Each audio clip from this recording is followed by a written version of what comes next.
SER Podcast.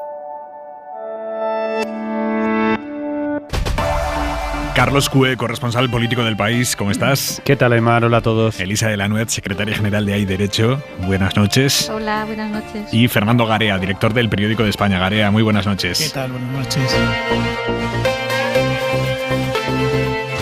Siendo francos con ustedes, a esta hora de la noche es bastante complicado saber si el movimiento que han hecho hoy los socios de gobierno sobre la Ley de Memoria Democrática va a tener algún efecto práctico para que la justicia española pueda perseguir los crímenes del franquismo, o si se va a quedar todo en una ceremonia de cortejo a Esquerra Republicana, porque el gobierno necesita los votos de Esquerra para aprobar esa ley, que es una de las mollares de la legislatura. Esquerra dice que o se deroga la ley de amnistía del 77 o ellos no apoyan la nueva ley de memoria democrática. El gobierno, fundamentalmente el ala socialista del gobierno, básicamente el ala socialista del gobierno, dice que no está dispuesta a derogar la ley de amnistía del 77 porque entiende que eso formó parte de los acuerdos de la transición y que no se puede andar metiendo mano ahora ahí. ¿Qué han hecho para salvar esa distancia, de lo que les distancia de Esquerra? Pues buscar la forma de que la justicia española pueda investigar los crímenes del franquismo sin derogar la ley de amnistía. PSOE y Unidas Podemos han registrado hoy una enmienda a su propia ley de memoria democrática, una enmienda que en la práctica lo que hace es recordar o subrayar que las leyes españolas están sometidas al derecho internacional y en particular al derecho internacional humanitario, y que según el derecho internacional los crímenes de guerra, de lesa humanidad, genocidio y tortura no prescriben y no se pueden amnistiar. Pero las leyes españolas ya estaban sometidas a esos derechos internacionales antes de que los socios de gobierno hoy hayan registrado ninguna enmienda. Y a pesar de eso, España no ha investigado ni ha procesado a nadie porque aquí ha imperado esa ley de amnistía. Dicen PSOE y Unidas Podemos que lo que cambia con la enmienda de hoy es la interpretación de la ley de amnistía. No se deroga, pero sí habrá que interpretarla de otra manera, de forma que se puedan juzgar los crímenes del franquismo por lesa humanidad sin derogar la ley de amnistía. Es un malabarismo legal. Veremos en qué queda cuando se baje la espuma de los anuncios en rueda de prensa, pero por ahora el objetivo que tenía el gobierno con esto, que era seducir a Esquerra, no parece haberse conseguido, porque esta tarde ha salido Gabriel Rufián fiero diciendo que esta alternativa que le ofrece el gobierno le parece un insulto. Adela Molina, buenas noches. ¿Qué tal? Buenas noches. La enmienda acordada por los socios de gobierno añade un nuevo punto a la Ley de Memoria Democrática que especifica que la ley de amnistía tiene que aplicarse siguiendo los principios del derecho internacional y el derecho humanitario, de que los crímenes de guerra o de lesa humanidad no prescriben ni se pueden perdonar.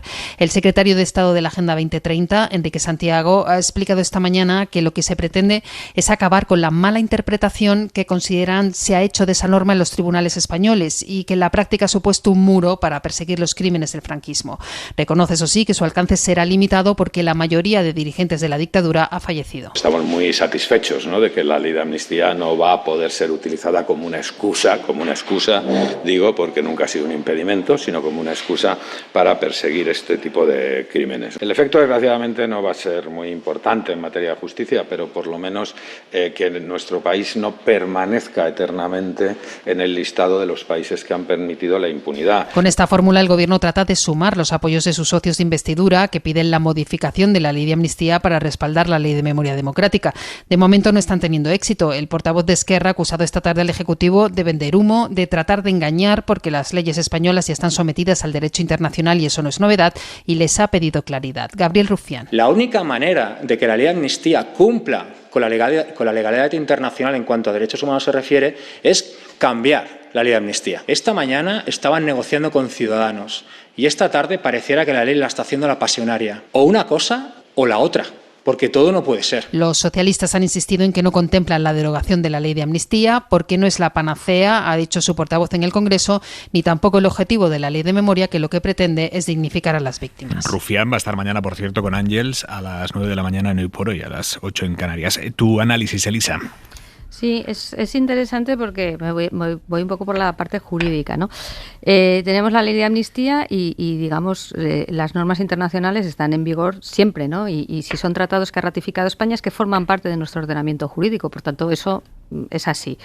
Lo que también es interesante es que, claro, el problema es que tenemos una disposición en la Constitución que prohíbe dar carácter retroactivo a todo aquello que son disposiciones, digamos, por ejemplo, retroactivamente tú no puedes hacer que un delito tenga mayor pena o que una sanción tenga mayor pena. Eso se respeta así. Con lo cual entras también en ese terreno un poco dudoso de hasta qué punto tú ahora puedes decir que, oiga, esto que yo en su momento dije que estaba bajo la ley de amnistía, ahora no.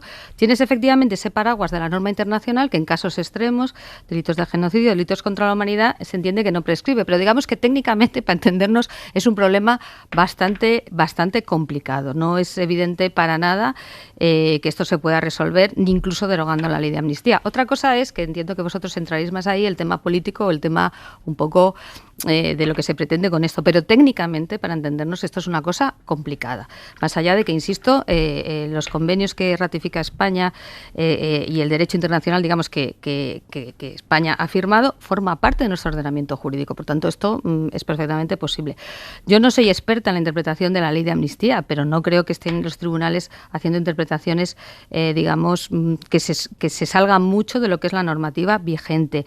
Y realmente me parece complicado que con estas modificaciones o con esto, ahora vamos a incidir en que la ley se aplique de acuerdo con el derecho internacional, vayan a cambiar mucho las cosas, ¿no? O sea, que en ese sentido sí creo que no cambiaría mucho. Y luego está el tema un poco político, guerra cultural, que es de otra naturaleza, y que creo que probablemente es el más importante aquí, porque como acabáis de decir, esto a quién se va a aplicar en realidad, ¿no? O sea, es un poco... Otra cosa son el tema de las fosas, el tema tal, que eso sí tiene una aplicación práctica, pero esto realmente aplicación práctica yo creo que poca, ¿no? Esto es un poco lo que os puedo decir así en un análisis un poco de emergencia, porque siempre digo lo mismo, es que yo realmente no tengo el texto, por tanto no me gusta opinar sin leer las cosas. Garea, venga. Yo empiezo por aclarar que creo que sí es necesaria una ley de este tipo. En términos generales, yo creo que introduce muchos avances necesarios. Yo soy de los que creo que una herida solo se cierra cuando se termina de solucionar definitivamente algunos casos que quedan pendientes de aclarar. Por tanto, hace falta eso, hace falta acometer de una vez la situación del Valle de los Caídos, que creo que es una vergüenza que se mantenga tal y como está. Yo creo que es necesario blindar los recursos para que se abran las fosas y se encuentren los restos de los represaliados de la guerra civil y la de la dictadura, y que no esté al albur de cambios de gobierno como ha ocurrido hasta ahora. Ahora bien, desde el punto de vista jurídico, coincido mucho con lo que ha dicho Elisa. Yo creo que en gran parte es un brindis al sol lo que se ha presentado hoy. Yo creo que cambiar una ley por la vía de interpretación creo que es bastante complicada. Es verdad que hay un voto particular de una magistrada del Tribunal Constitucional, María Luisa Balaguer, que estableció una pseudodoctrina, porque es solo un voto particular, explicando que se podía tomar este camino. Era un caso de un recurso de alguien que había sufrido torturas en el franquismo. Pero aún así me parece muy difícil, por lo que ha explicado mucho mejor que yo lo voy a hacer Elisa, en el sentido de la retroactividad. Los autores, tiene que haber autores conocidos, tiene que haber víctimas, y la biología ha acabado desgraciadamente con este tema, y por tanto es muy difícil que se pueda acometer. Y desde el punto de vista político, en lo que estamos también es ante una incertidumbre sobre si esta ley va a poder salir adelante, precisamente porque hasta donde quiere ir Esquerra, el gobierno no puede ir. Pero no puede ir porque no quiera ir, sino porque tiene también acreditada doctrina política el Partido Socialista de la imposibilidad de llegar hasta ese punto, incluido la anulación de condenas, que también tendría un efecto simbólico, pero que es muy difícil desde el punto de vista jurídico. Por tanto, yo creo que hay que felicitarse de que avance la ley, si es que avanza y se aprueba, pero insisto, yo creo que...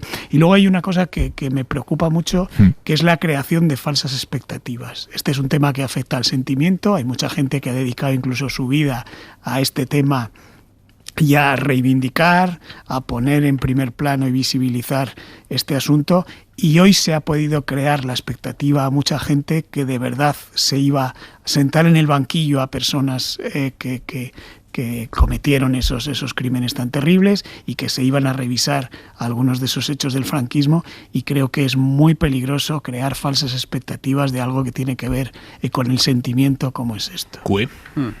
Tenemos una tentación en España sistemática, precisamente porque llevamos 45 años sin poder hacerlo, de decir que no se puede hacer. Y yo hoy hablando con un montón de juristas y todo en el país hemos puesto un montón de compañeros a hablar con mucha gente y la línea general es no se puede hacer. Pero cuando preguntas ¿y por qué se ha hecho en los demás países? Porque yo conozco países, yo he sido corresponsal en Buenos Aires y Argentina ha tenido muchísimos problemas para hacerlo, pero lo ha hecho. De hecho, tuvo marchas adelante, marchas atrás, ley de punto final, luego lo derogaron y yo he estado, lo puede ver cualquiera en internet, pero es que lo he vivido yo, lo que es un juicio de lesa humanidad en Buenos Aires.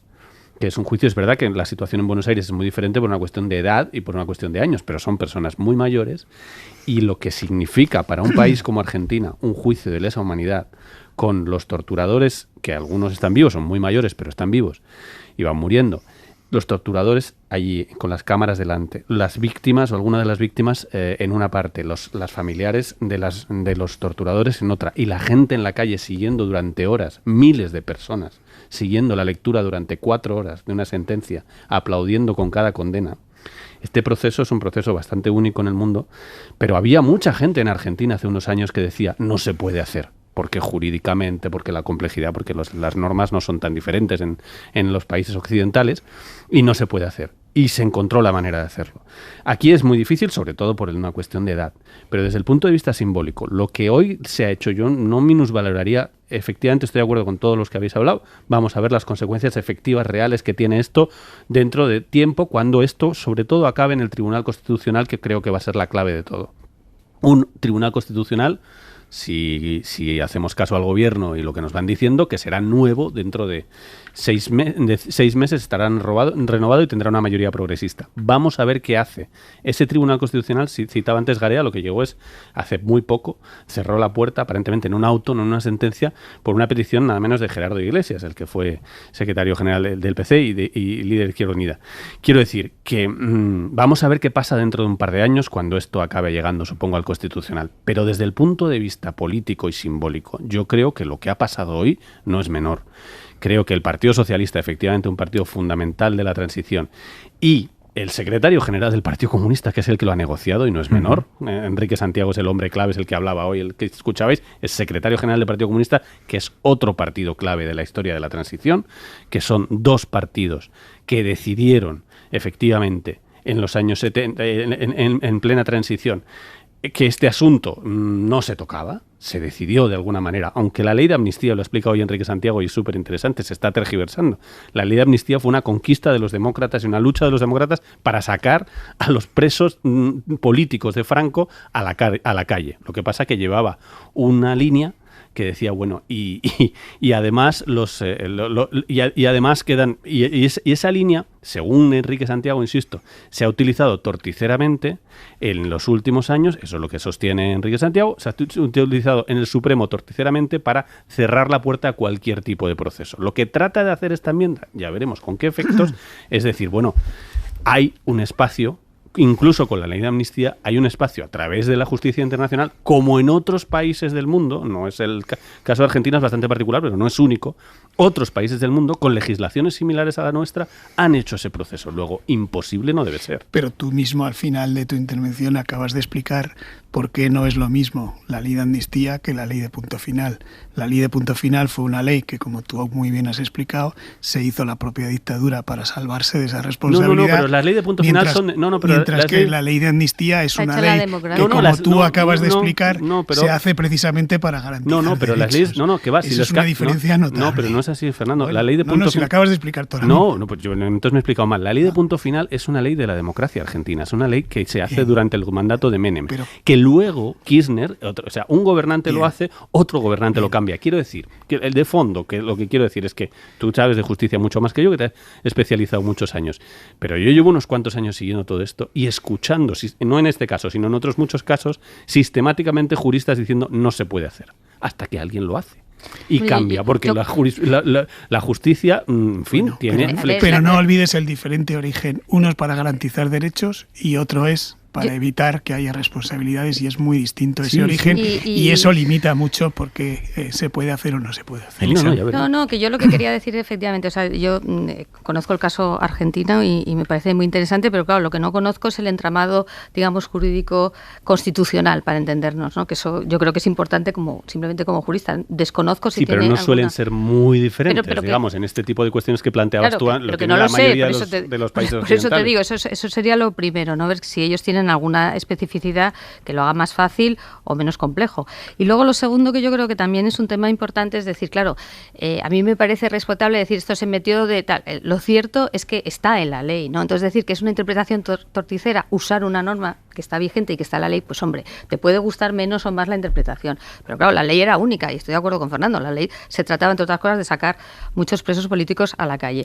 Que esto se pactó así en su momento por las... que además yo creo que también a veces hacemos mucho presentismo, ¿no? En el sentido de cuáles eran las circunstancias en el año 77. Estamos hablando del año 77. Entonces, a mí lo que sí me parece un poco, digamos, excesivo es decir, no, se ha interpretado torticeramente. Bueno, hay una ley que se pactó en ese momento, que está en vigor, que por supuesto se tiene que interpretar de acuerdo con el derecho internacional, porque el derecho internacional nos obliga, ¿no?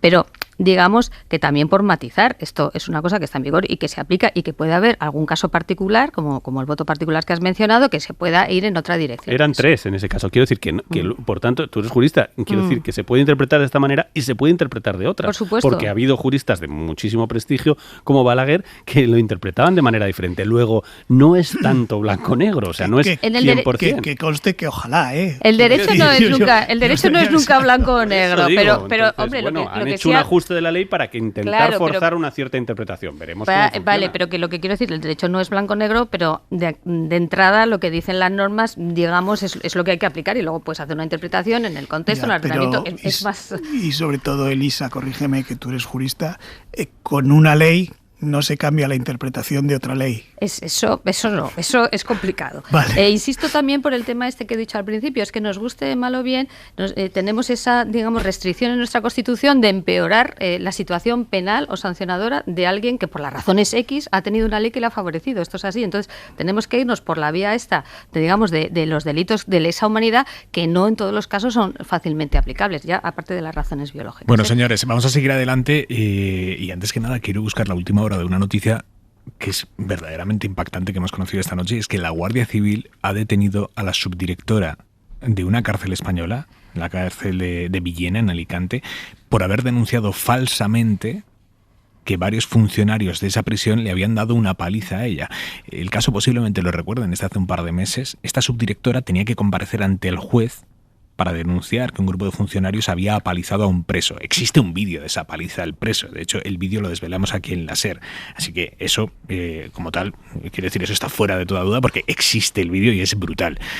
Pero después, la subdirectora denunció que cuando iba a ir al juzgado a testificar sobre esa paliza que aparece en el vídeo, una paliza de los funcionarios a los presos, a ella le dieron otra paliza para asustarla y disuadirla de que fuera ante el juez.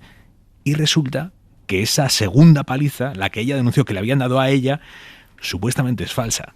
Y esta noche han detenido a la subdirectora. Ana Terradillos, buenas noches.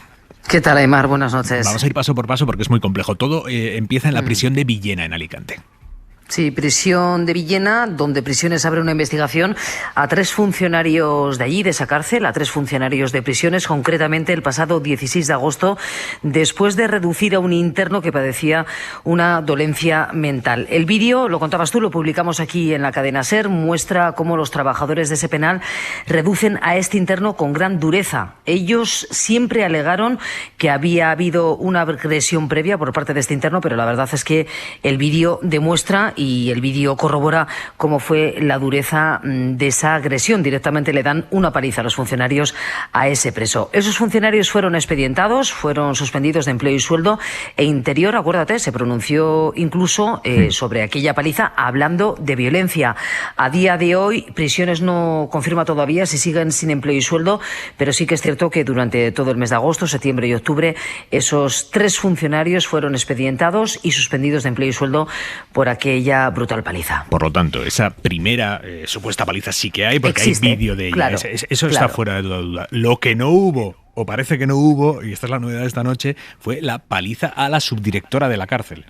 Eso es, le detiene esta mañana la Guardia Civil, está subdirectora de la cárcel de Villena, y le detiene por una simulación de delito y por una denuncia falsa, exactamente por haber fingido presuntamente que sufrió una agresión por parte de 5 encapuchados cuando salía de su casa en Benidorm. Ella nunca dice que esos 3 funcionarios de la cárcel de Villena fueron los 5 o parte de los integrantes que le dieron esa paliza, pero digamos que de alguna forma los vincula. Según la denuncia que ella presenta ante la Guardia Civil, por cierto, la misma benemérita que hoy la ha detenido. Esta mañana la amenazaron y también la agredieron en vísperas, esto es importante, de declarar sobre la actuación de esos 3 funcionarios en la reducción de ese interno de esa cárcel donde ella es subdirectora y donde el relato que nosotros hemos contado. Es más, ella en la denuncia también aporta unos mensajes de WhatsApp, mensajes que dice que tiene en su teléfono, que captura y entrega a la Guardia Civil, donde se lee literalmente que tiene que mantener la boca cerrada y guardar silencio durante esa declaración que tiene que prestar 3 días después. Prisiones, de momento no confirma qué va a hacer con ella. Ella ha sido detenida esta mañana, le han puesto en libertad. Insisto, le detienen por simulación de delito, también por falsa denuncia, vamos, totalmente un lío. Y lo que dice Prisiones ahora es que está esperando pues el papelito oficial, por decirlo de alguna forma, de la Guardia Civil, donde se le comunique que efectivamente ha sido arrestada y a partir de ahí tomar medidas. Hombre, parece evidente que evidentemente tendrá que ser apartada, ¿no?, del puesto que desempeña. Bueno, veremos qué pasa con ella. Y más allá del recorrido judicial que tenga por delante esta mujer, esta subdirectora de prisión, esto tiene otra derivada, y es la autoenmienda que tendrá que hacerse mañana el gobierno, porque en su día se sumó a las protestas contra esta supuesta agresión. De hecho, el ministro del Interior, Fernando Grande Marlaska, llegó a apoyarla públicamente así el 8 de septiembre. Toda mi solidaridad y mi reconocimiento, el total respaldo, y ahí podemos ver a lo que es una verdadera funcionaria. Pues hoy la han detenido. Día complicado mañana para Interior. Ana Terradillos, gracias, buenas noches. Beso, agur. Hora 25. Aimar Bretos. La prueba de la magnitud del terremoto que ha generado el audio de Juan Marín, que desveló ayer la cadena SER, el audio en el que el vicepresidente andaluz decía que no les interesaba aprobar un presupuesto en año electoral. Esto lo decía cuando no sabía que le estaban grabando, obviamente, en una reunión con sus compañeros de Ciudadanos. La prueba más clara de la magnitud del terremoto que ha provocado ese audio es que los socios de gobierno de Andalucía, PP y Ciudadanos, han empezado hoy a dividirse ya en público. Ayer, cuando desvelamos aquí el audio, PP y Ciudadanos cerraron filas diciendo que esas palabras de Juan Marín, que es de Ciudadanos, no iban a afectar en nada al gobierno de la Junta, que la legislatura estaba garantizada y demás. Bueno, hoy ya han empezado a dividirse. Por un lado, Juan Marín ha empezado a señalar a su socio, a Génova, a la Dirección Nacional del PP, como supuesta autora de la filtración del audio, porque según la teoría de Marín, esto lo difunde la Dirección Nacional del PP para forzar al PP andaluz adelantar elecciones a mayor gloria de Casado, porque les iría muy bien a los andaluces, al PP andaluz, y eso reforzaría a Casado. Esa es la teoría de Juan Marín, que de hecho señala a Fran Hervías, que fue en su día, recordarán, todopoderoso secretario de organización de Ciudadanos, mano derecha de Albert Rivera, pero que hace meses se pasó al PP y lo tienen ahí en la sede de Génova con un despacho y un teléfono intentando barrer y traerse al PP lo que queda de Ciudadanos. En el PP dicen que ellos no están detrás de ningún audio, que no le están marcando el paso al PP andaluz y que Juan Manuel Moreno puede hacer lo que quiera, pero es que el PP andaluz, o sea, Juan Manuel Moreno y los suyos han empezado hoy a marcar distancias con sus socios de gobierno. Ayer, como digo, cerraron filas. Hoy, 24 horas después, el PP andaluz ha empezado a difundir que las palabras de Juan Marín fueron un error, que no las pueden compartir, que es inaceptable. Bueno, ahí empieza a vislumbrarse la grieta, empieza el movimiento en Andalucía, y a esto se une la confirmación de que la Junta se ha quedado ya sin apoyos para los presupuestos, porque Vox, que es el habitual socio parlamentario del gobierno andaluz, ha presentado ya su enmienda a la totalidad del presupuesto, y el PSOE, que en un primer momento dijo: cuenten conmigo para apoyar los presupuestos, vamos a negociar para que ustedes no dependan de Vox, y que desde entonces venía buscando un argumento para romper la negociación, el PSOE va a presentar también su enmienda a la totalidad en las próximas horas. Así que el gobierno andaluz se queda en minoría y con la capacidad de Juan Manuel Moreno de convocar elecciones cuando él quiera, sabiendo que cuanto antes las convoque, menos tiempo le da a su rival, el socialista Juan Espadas, a que se le conozca en ese altísimo porcentaje de andaluces que no saben quién es Juan Espadas, sobre todo en Andalucía Oriental.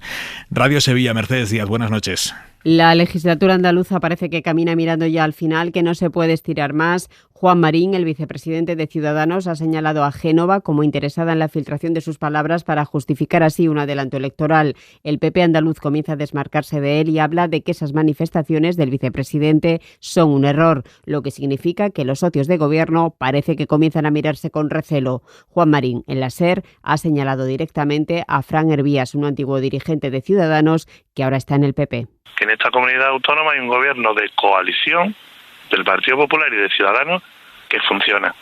Y quieren elecciones, porque a lo mejor pretenden implantar otro modelo, por si hay elecciones nacionales, y a ellos les interesa más pues alianza con otras formaciones políticas. Le interesa a Génova y, por supuesto, le interesa a Ferraz. El PSOE pide la comparecencia urgente del presidente Moreno para que explique si Casado y Egea quieren provocar elecciones anticipadas. Vox esta mañana ha presentado enmienda a la totalidad de los presupuestos y mañana lo harán los socialistas, lo que indica que tendrán que prorrogarse porque el gobierno está en minoría. Muy complejo el mapa andaluz, CUE, con todo tipo de derivadas y de consecuencias nacionales también. Sí, no, de hecho las elecciones andaluzas van a marcar como lo marcaron las madrileñas y las catalanas en su momento. Subió, ¿no? Que a las catalanas parecía el PSOE se recuperaba, el PP estaba absolutamente hundido. Las madrileñas reflotaron al PP.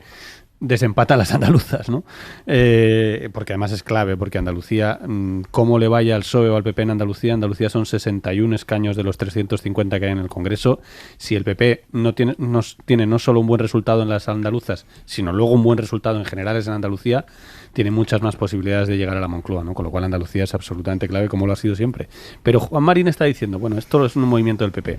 Es difícil de saberlo, pero lo que sí sabemos es que en esa reunión en la que le graban no estaba ni el PP ni Hervías, estaba su gente.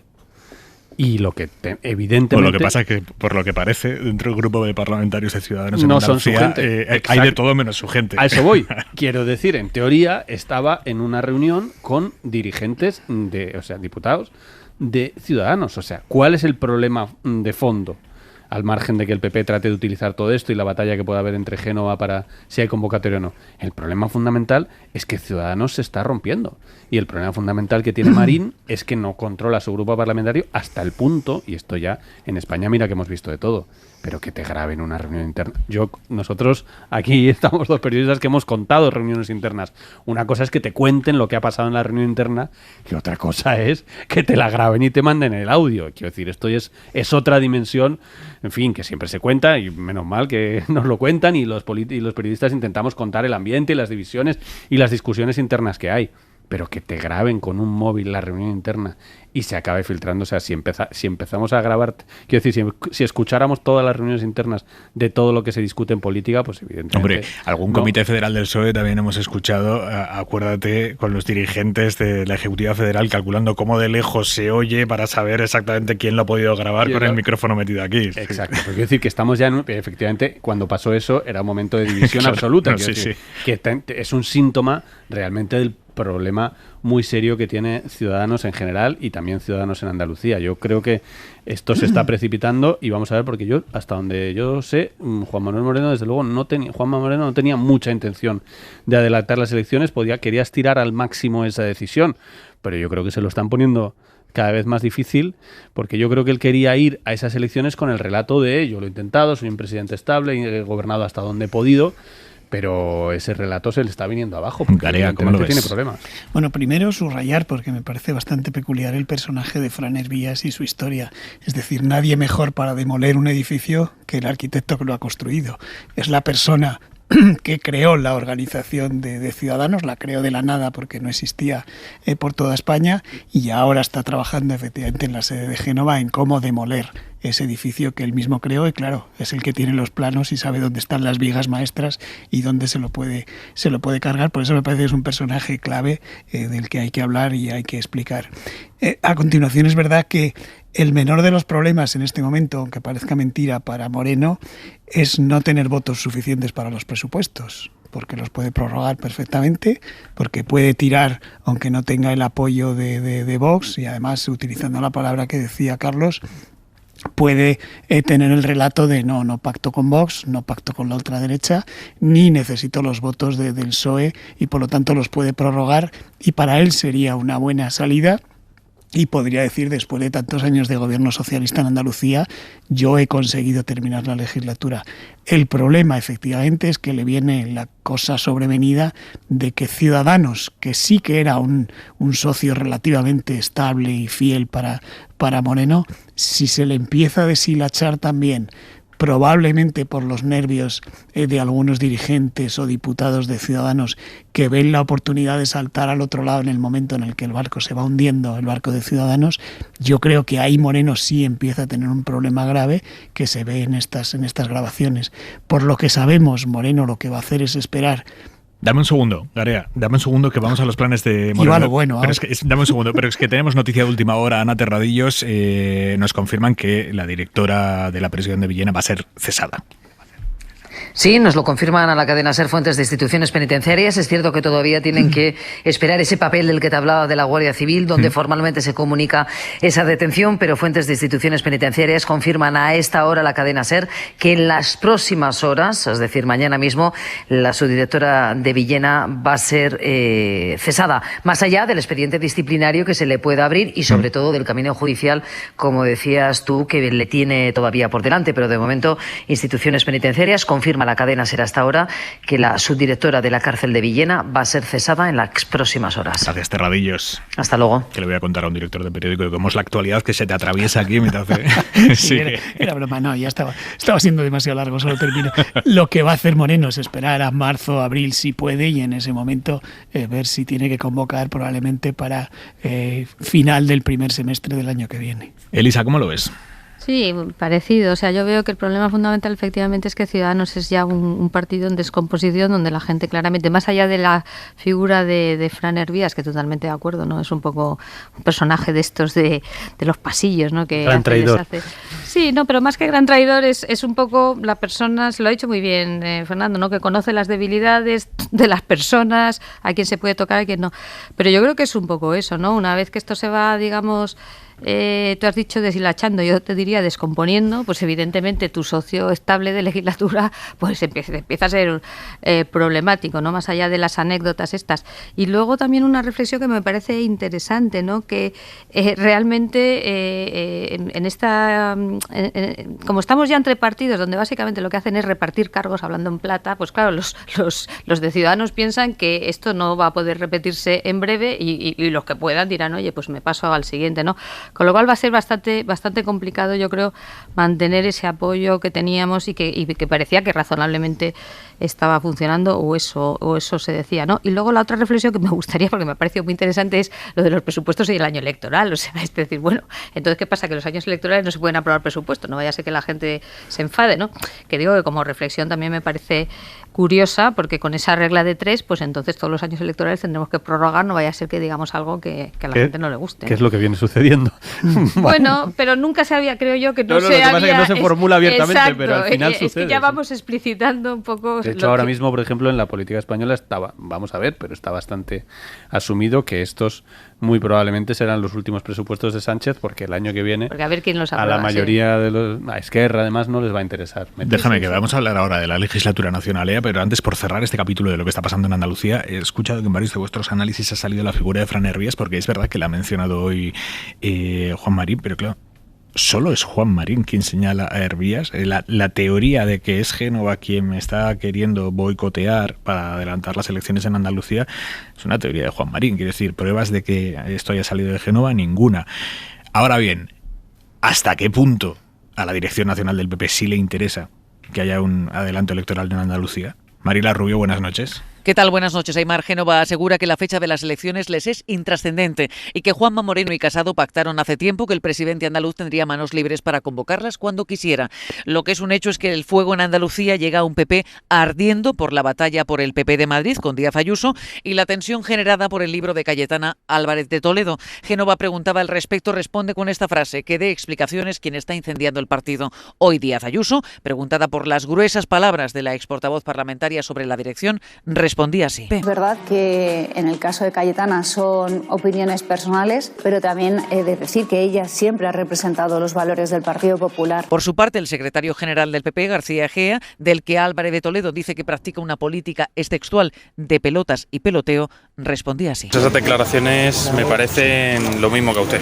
Yo no le he dicho lo que me parece. No tengo mucho más que comentar. Por llegados a este punto, Génova considera que tanto Ayuso como Álvarez de Toledo están alineadas en una misma guerra, cuestionando sin tapujos el liderazgo de Pablo Casado. Los dos fuegos unidos queman más, ¿eh? Hay una fusión de los dos pulsos a Casado ahí. Sí, bueno, hay una situación complicada en el PP, sorprendentemente complicada, porque no es el momento procesal para que el PP se metiera en un lío. Quiero decir, después de una derrota electoral, después de una situación así, tiene sentido, pero en una situación en la que vienen de una gran victoria en Madrid, que ha hecho que remontaran las encuestas. Las encuestas, bueno, hay distintas encuestas, pero no le van del todo mal, por lo menos le van mucho mejor que hace un año. Es realmente sorprendente el lío en el que está metido el PP y efectivamente, por mucho que Génova insistentemente lo niega, hay otras fuentes que insisten, sobre todo en Andalucía, hay otras fuentes que insisten en que Casado sí le interesa cuanto antes adelantar las elecciones andaluzas porque consideran que en cualquier caso al PP le va a ir bien. Si perdiera el poder sería efectivamente un chasco tremendo, pero es poco probable que el PP pierda el poder. Lo más probable es que le vaya mejor que en las últimas elecciones porque el hundimiento de Ciudadanos hará que el PP suba, como ha pasado en Madrid, y por tanto insuflará de nuevo las elecciones andaluzas. Entienden en el PP, sobre todo en la dirección nacional, va a insuflar de nuevo, como las madrileñas, va a generar la sensación de que viene el PP, viene la derecha y va a haber cambio de gobierno. Eso a Casado le interesa muchísimo, pero Moreno está mucho más cauteloso porque dice, ojo, a ver si nos vamos a precipitar, que estas cosas pasan, que le pasó al PSOE, a Susana Díaz, a ver si nos vamos a precipitar y sobre todo por eso la palabra relato, porque tenemos que tener una justificación para adelantar las elecciones ante los andaluces, porque si no la gente puede entender legítimamente que es un juego político para mejorar las posiciones y a lo mejor la gente se enfada, te vota menos y a lo mejor acabas perdiendo el gobierno, con lo cual Juanma Moreno está ahí, en fin, midiendo más los tiempos y Casado claramente está más ansioso de hagámoslo cuanto antes porque nos va a reforzar, ¿no? Y esto de hoy de Ayuso y Cayetana Álvarez de Toledo es bien interesante porque es como cuando de los incendios se dice que tiene varios focos y que eso es lo que hace que sean más potentes los incendios. Había un foco, que es el de Cayetana, que tiene un origen muy particular, muy personal de Cayetana, que tiene que ver con su ego. Por cierto, Álvarez de Toledo mañana aquí en Hora 25, 10:30 de la noche. Estuvo mucho tiempo aquí. Fue analista de esta tuvimos noches interesantes. Creo que tiene que ver con su ego, tiene que ver con alguien que ha escrito un libro en el que pone a parir a todos sus compañeros de escaño prácticamente. Quiero decir, es una situación muy personal. En el momento en el que se junta con el otro foco, el otro incendio de mayores proporciones que ya existía en el caso de Ayuso, el tema del ego y el tema personal se convierte ya en un tema político que tiene que ver con esta especie de numancia que resiste, que es la Comunidad de Madrid, es Ayuso frente a Génova, que también tiene un componente previo personal de las relaciones entre Ayuso y Casado, pero creo que se convierte en un incendio de grandes proporciones para el Partido Popular en un momento que efectivamente, como dice Carlos, es inexplicable, no tiene ningún sentido.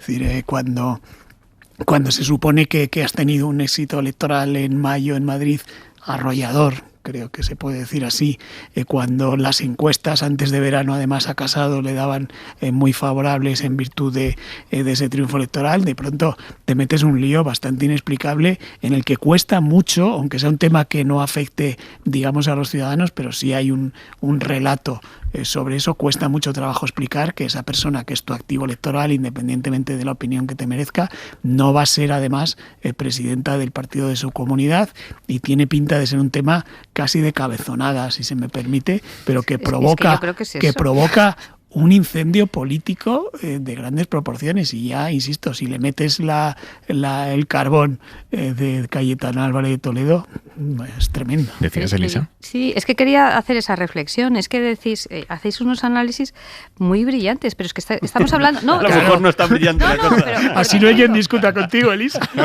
pero lo digo porque yo creo no estoy de acuerdo.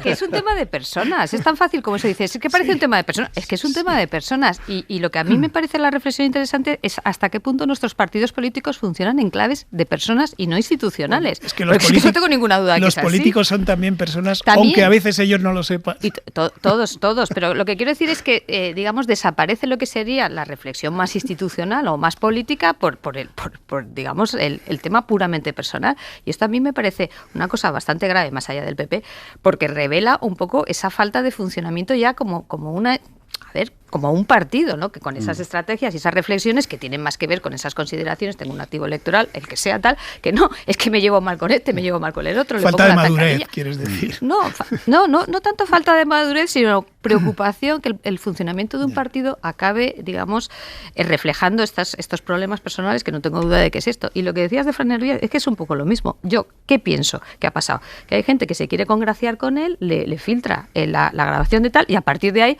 y a lo mejor efectivamente le viene bien a Casado, ¿no? Pero que creo que probablemente es mucho más cutre, entre comillas, la explicación, ¿sabes? Insisto, es un poco la lo que única quiero persona decir. que dice que eso lo ha filtrado Fran Hervías es Juan Marín. Claro, pero porque le conoce, me imagino. Pero es que cuadra, coincide perfectamente. Coincide bastante, pero sí que ¿no? con el perfil. Es interesante, yo creo, lo que dices, porque es una reflexión que hay en muchos, sobre todo los políticos más veteranos, ¿no? Que ven a la siguiente generación y dicen, sí, efectivamente, antes había más partido, había más junta directiva, había más discusión entre 15, 20 personas que tomaban decisiones, más poder territorial, más contrapoderes y menos hiperliderazgo, que es lo que nos ha pasado. Pero además de eso, además del enfrentamiento personal y la cabezonería, que seguro que hay elementos de esos, y aquí mando yo y esas cosas, hay una lógica política. Y es que Casado quiere controlar Madrid eso sin duda, porque Casado sabe que si le va bien dará igual, estará en la Moncloa y dará exactamente igual quién está en el PP de Madrid, pero si le va mal y aunque mejore electoralmente no consigue gobernar, va a haber movimiento en el PP para cambiar a Casado. Y la principal candidata, o uno de los principales, estará seguramente Feijóo o quien esté, pero puede haber movimiento. Ese movimiento, si no tienes territorio, y Casado sabe perfectamente lo que es no tener territorio, porque es que Soraya Sáenz de Santa María no tenía territorio y fue uno de los elementos fundamentales de su derrota. Y Casado necesita tener un cierto control sobre el PP de Madrid. No sé si Casado está en condiciones de pensar qué le puede pasar si pierde las siguientes Bueno, elecciones. yo creo que está pensándolo seguro. O sea, quiero decir que no es dentro de 20 años, esto es dentro de un año y pico. Más allá de esa supuesta o hipotética derrota electoral, no sé si Casado tiene vida política, sinceramente, pero esto ya meterme en un lío. Si no gana, dices, si gana. No, digo, si no gana, claro, pues eso, pero él intentará, pero él lógicamente, pero Rajoy perdió eso unas cuantas lo puedes pensar tú, ¿no? pero él pensará que no, quiero decir, él intentará resistir, evidentemente, ¿no? Eso forma parte de... Hora 25, seguimos. Hora 25. Aimar Bretos. Y esta noche con Elisa de la Nuez, con Carlos Cue y con Fernando Garea, a quienes quiere escuchar su análisis acerca del testimonio del policía que hoy en el Congreso ha contado cómo en el marco de la Operación Kitchen a él, sus jefes, lo pusieron a vigilar a la familia Bárcenas cuando su trabajo era vigilar a terroristas, lobos solitarios, para que no atentaran en España. El policía es Enrique Luis Báez. En el Congreso, en la comisión de investigación sobre esta trama que supuestamente se creó en el gobierno de Rajoy para vigilar a Bárcenas y quitarle las pruebas de corrupción del PP que pudiera tener y no se las pudiera entregar al PP, en esa comisión hoy ha intervenido de forma telemática, él no está en España, a través de una videoconferencia, y este policía ha empezado contando cuál era su trabajo en el momento en el que a él lo reclutan para esa operación parapolicial. Trabajé en los servicios que se nos asignaba, que eran básicamente seguir a presuntos terroristas bastante relevantes y bueno, ese era nuestro trabajo, seguir a lobos solitarios. Era bastante curioso de pasar a seguir terroristas a seguir a estas personas, pero a nosotros se nos dijo que estaba involucrado en delitos como que había robado mucho dinero el partido, que tenía guardado ese dinero en algún sitio y que había que localizar ese local. Lo único que le puedo decir es que estaba muy incómodo con este servicio, no me cuadraba, que se encargara de este tipo de objetivos, porque es que nosotros no estamos para esto, estamos para vigilar personas bastante relevantes y peligrosos, y no la mujer de un ex tesorero que está en la cárcel. Elisa, tu análisis. Sí, es muy interesante porque es un caso claro de lo que llamamos corrupción institucional. ¿A qué me refiero con esto? Pues una utilización de medios públicos o incluso de funcionarios, ¿no?, de recursos públicos para fines particulares. En este caso, pues un fin del Partido Popular que quiere defenderse contra las acusaciones del Tesoro. Pero me interesa destacar esto porque digamos, es un grado de corrupción muy alto, ¿no? Y también me interesa destacar, porque en la Fundación Hay Derecho trabajamos mucho con denunciantes de corrupción y constantemente nos encuentran estas historias donde, digamos, el problema que tiene el denunciante es que la propia organización, la propia administración se vuelca, digamos, en proteger a los corruptos, vamos a decirlo así, con lo cual estamos en el mundo al revés. Y también es muy interesante esto que ha dicho el funcionario, o sea, os llama la atención, y a mí también, que dediquen a policías, a funcionarios públicos, a tareas que claramente no tienen nada que ver con el servicio que tienen que hacer, ¿no? Pero también lo que dice, yo estoy muy incómodo por el servicio, no estamos para esto, pero sin embargo lo hace, ¿no? ¿Por qué? Y este es el problema, porque realmente... Hay otro, perdona, por contextualizarlo bien, hay otro momento de que le están los diputados haciendo preguntas, tal, y precisamente uno de los portavoces le dice, ¿y usted por qué lo dice? Y dice, ¿y qué voy a hacer? Me escondo. Si mis jefes me estaban diciendo que lo hiciera, me escondo. Eso es lo que quiero decir, porque muchas veces la gente dice, ¿y esto cómo puede pasar? Los funcionarios están protegidos, no pueden perder su puesto de trabajo. Bueno, están protegidos hasta cierto punto. Si tus jefes jerárquicos, ¿no?, y esto es una estructura muy jerárquica, te dicen que hagas un servicio y tú te niegas, pues te pueden pasar cosas desagradables, ¿no? Por eso creo que hay que poner el foco, aparte de que esto es un escándalo y sin ninguna duda, en el hecho de que esta utilización de recursos públicos, incluso de personas que realizan funciones públicas, que además les apartan aquí de una tarea que claramente sí tiene intereses, digamos, en defensa de los intereses generales para fines partidistas, es mucho más habitual de lo que pensamos. Entonces, esto claro, a nivel del Ministerio de Interior es ya la bomba, por así decirlo, pero de verdad que si puedo transmitir esto, es que esto es bastante frecuente y es porque los funcionarios realmente, los empleados públicos no tienen esa protección, con lo cual si tus jefes te dicen, oye, toca hacer esto, aunque tú digas, esto no tiene nada que ver con mis funciones, esto no tiene nada que ver con los intereses de la ciudadanía, esto tiene que ver con los intereses del partido, del político o de quien sea, es que realmente pasa, ¿no? Con lo cual, pues, desde luego muy grave, gravísimo, porque estamos hablando del Ministerio del Interior, pero me temo que no tan infrecuente como podría parecer. Es que fíjate que, según escuchaba, y yo no soy jurista, por supuesto, pero me he puesto a hacer una relación de delitos que pueden estar sobrevolando en este caso y sale, por supuesto, corrupción, porque es lo que se pretende tapar, malversación de fondos públicos porque se dedica a fines no previstos, entorpecer la acción de la justicia, creo que es bastante evidente también, ocultación de pruebas, porque era justo lo que pretendían hacer, prevaricación, y no sé si me dejo alguno todavía, bueno, pues de los, bueno, blanqueo, por supuesto, que está en el origen de todo esto, etcétera. Quiero decir, el catálogo es enorme y en este caso, además, por lo que vamos sabiendo, para los autores o implicados tiene el enorme problema de que hay una abrumadora cantidad de pruebas y testimonios sobre esos hechos concretos. Este es uno de ellos, pero hay otros más que prueban todos. Hay vídeos, hay fotos, etcétera, etcétera, y yo creo que eso es un problema para los que están implicados. Si además todo se hace desde el Ministerio del Interior, pues creo que hay que imaginar cuál es el planteamiento de en qué manos hemos estado durante mucho tiempo. Y también hace preguntarse si está habiendo condenas, creo que contundentes, aunque y quizás podían ser más contundentes por estos casos concretos de Gürtel, Bárcenas, etcétera. Si no se hubiera producido estas operaciones y supuestamente no se hubieran ocultado las pruebas, ¿hasta dónde hubiera llegado la acción de la justicia, quienes hubieran ido para adelante en el banquillo en estos juicios? Pues esa es una buena reflexión, claro. Y luego dicen, y alguna vez en estos micrófonos algún tertuliano insiste, que las comisiones de investigación no sirven para nada. Y yo siempre estoy en minoría diciendo que sí. Pues me alegro de que tengo el apoyo también de Garea. Sí sirven, porque pasan cosas que en otro sitio no pasarían. Nos encantaría, Aimar, a ti y a mí haber entrevistado a este señor, pero no se habría dejado entrevistar y nunca nos habría contado estas cosas, como lo cuenta en una comisión de investigación, porque la gente... De hecho, es muy llamativo, perdona. Al principio de todo, este buen hombre dedica un buen rato a explicar cómo ha intentado negarse por activa y por pasiva a explicar esto en público.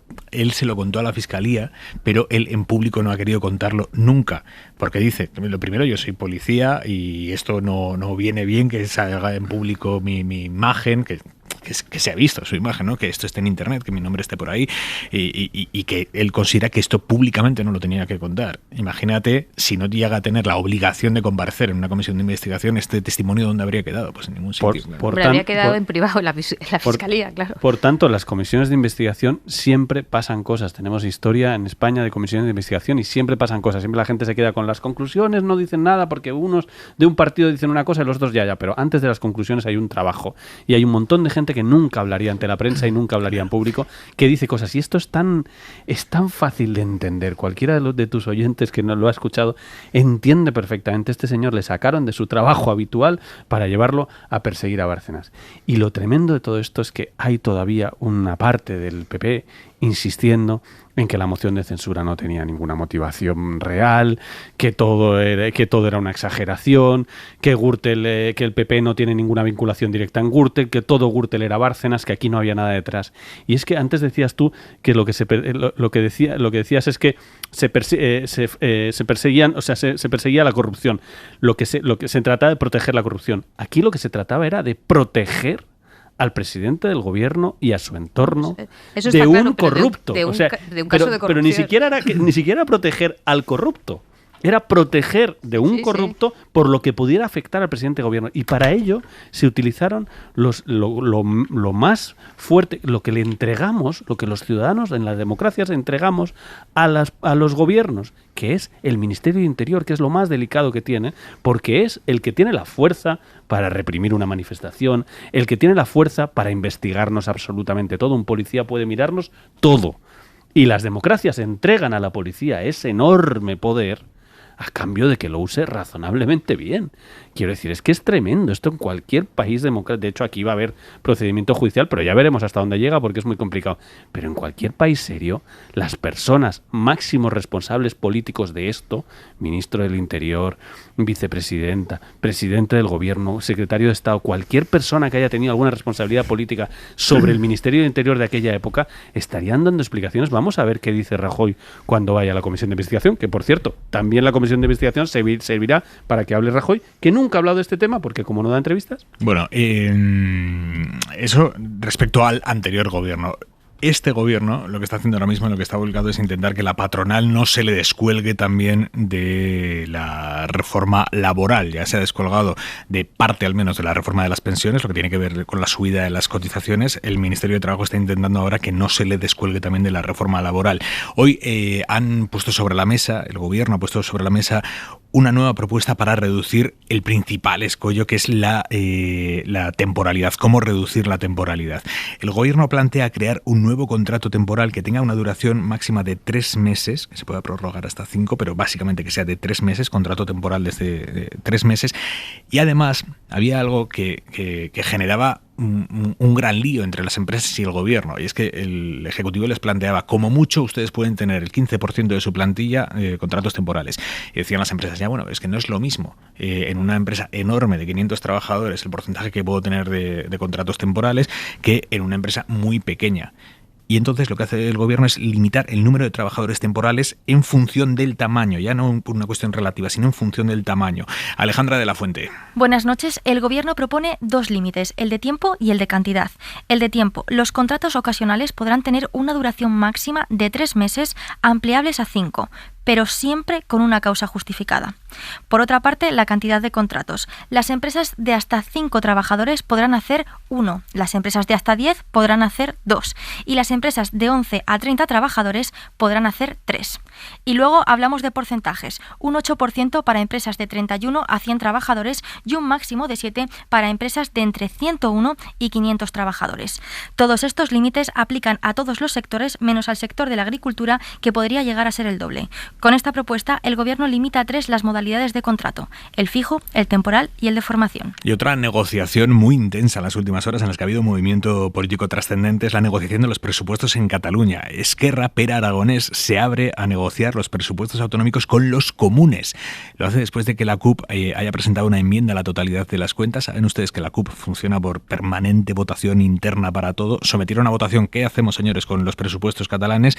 Ganó la opción de tumbarlos presentando una enmienda a la totalidad, pero a la vez seguir negociando. Entonces, claro, un supuesto socio que te viene con esas es de todo menos un socio fiable, un socio estable, pero es que es o era hasta ahora el socio del gobierno catalán, el socio independentista del gobierno independentista. Formaban ahí los tres, Esquerra, Junts y la CUP, el bloque independentista. Pero viendo que la CUP les puede dejar caer en cualquier momento, hoy Aragonés se ha abierto a negociar las cuentas con los comunes. Con el PSC no. Y eso que Salvador Illa se había ofrecido también a negociar con tal de que el futuro de Cataluña no quedara en manos de los vaivenes de la CUP. Al PSC Aragonés les dice, ustedes no, pero sí se habrá a negociar con los comunes, y eso ha molestado en los socios de gobierno de Esquerra, que son Junts, que insisten en que solo deberían trabajar con la suma independentista. Radio Barcelona, Núria Pujadas. Bona nit. Con los comunes sí, con el PSC no, es lo que se ha escenificado hoy en el Parlamento. El pleno para que los presupuestos superen el primer trámite es el lunes, y viendo que el tiempo apremia y que la CUP exige más, Pere Aragonès ha activado el plan B. Esta tarde, primera toma de contacto de los comunes a solas con el presidente, y por ahora el entorno de Aragonès cree que peticiones como más inversión en salud mental o un dentista público son más asequibles que las de la CUP. Tras la reunión de los comunes, el presidente se ha reunido con Salvador Illa después que hoy le haya vuelto a tender la mano para hablar de presupuestos. En este caso, el encuentro de menos de media hora ha servido, según fuentes de presidencia, para constatar lo que Aragonès ya le había trasladado en la sesión de control. Vostè i jo no compartim model de país.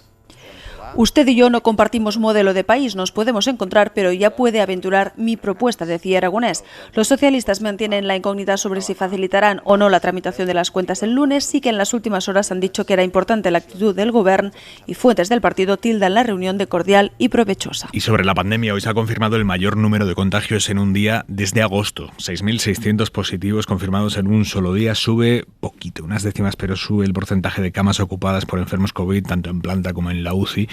La incidencia la tenemos rozando casi los 100 puntos. Hemos escuchado antes, al inicio de las 10 de la noche, al presidente del gobierno anunciando que se les va a poner la tercera dosis de la vacuna a los mayores de 60 y a los sanitarios. Hasta ahora se les estaba poniendo solo a los mayores de 70. Ahora se baja esa barrera a los 60.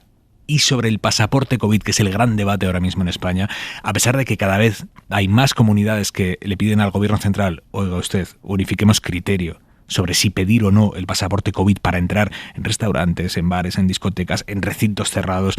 Sanidad no tiene intención de fijar un único criterio. Hemos preguntado en el Ministerio de Sanidad y no tiene intención de homogeneizar nada. Mariela Lourido, buenas noches. Buenas noches, Aimar. No habrá normativa común en toda España para exigir el pasaporte COVID en bares, restaurantes, discotecas y otros espacios públicos. La ministra Darias sigue resistiéndose a la medida dirigida ahora a impedir el acceso a estos locales a los 4 millones de no vacunados. Darias le pasa la pelota a las comunidades autónomas. Dice que son las competentes para implantarlo previa autorización de sus tribunales de justicia, y remite a la sentencia del Supremo que lo justifica para zonas de alta incidencia y acotado en el tiempo.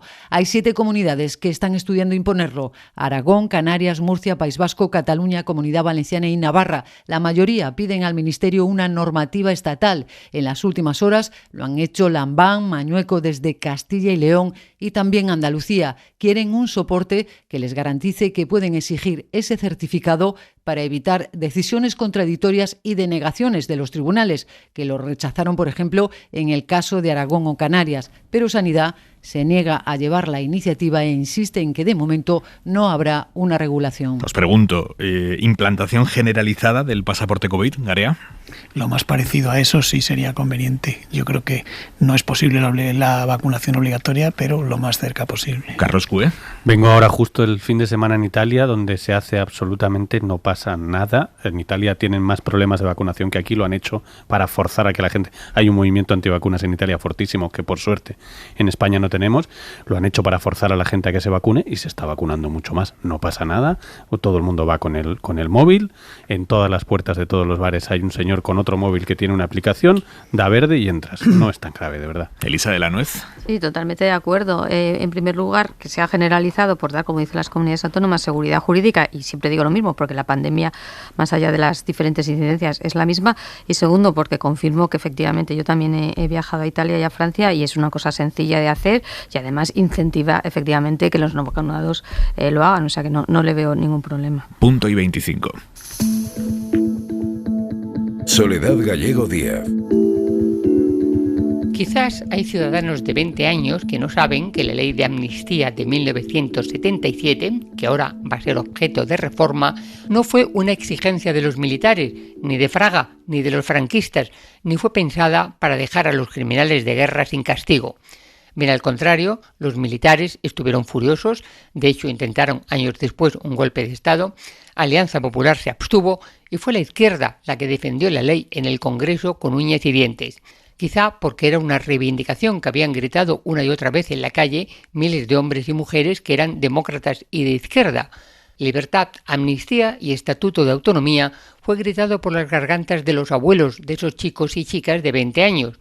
Por algún extraño motivo, esos jóvenes creen hoy que hay que darle voz a sus abuelos, como si hubieran estado mudos y acojonados, cuando la verdad es que se dieron la voz ellos solitos, sin esperar a sus nietos, y que supieron luchar contra el franquismo sin esperar a las generaciones venideras. Supieron gritar perfectamente lo que querían y votar lo que les dio la gana en las primeras elecciones democráticas, y en las siguientes y en las otras.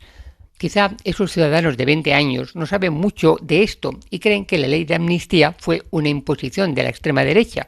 No saben que fue Marcelino Camacho, fundador de Comisiones Obreras y prisionero 9 años en la cárcel, quien explicó el voto a favor de la minoría comunista.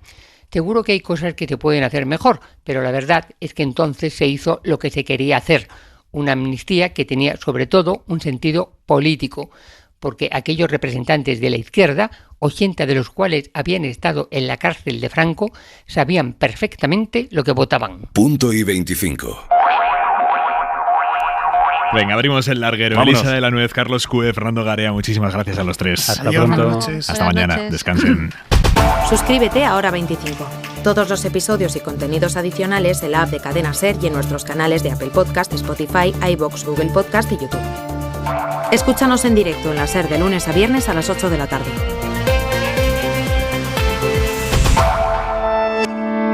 Cadena SER. La radio.